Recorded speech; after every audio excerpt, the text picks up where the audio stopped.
Okay, documenting a real estate transaction. I believe we've talked about the statute of frauds before, which means a contract for real estate is one that has to be reduced to writing. So there's not much risk that a real estate transaction is going to be done another way. But it's important that there are deeds appropriately written and recorded, a deed of trust if there's a mortgage, all of the appropriate financing documents, so that all of that stuff is signed and recorded.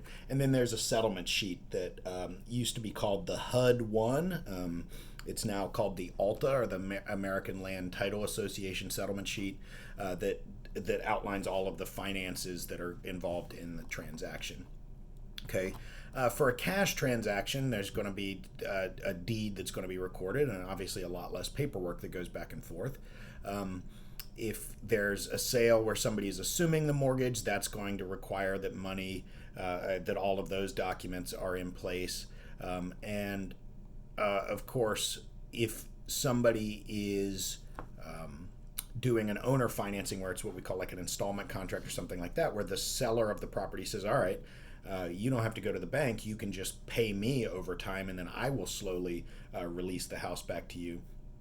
Then that gets documented in a separate way. So I think what's most important for you to know about documenting these real estate transactions is that depending on whether it's a cash purchase or it's owner financed or it's with a mortgage, and then within the mortgages, is it a conventional mortgage or a government backed mortgage? All of these things are going to require different paperwork. And if you were to work in a law office, you might work in a law office that handles residential real estate closings, that also has a title company associated with it. And you would have to kind of learn these different terms and what these different documents are and what is required for each different type of transaction.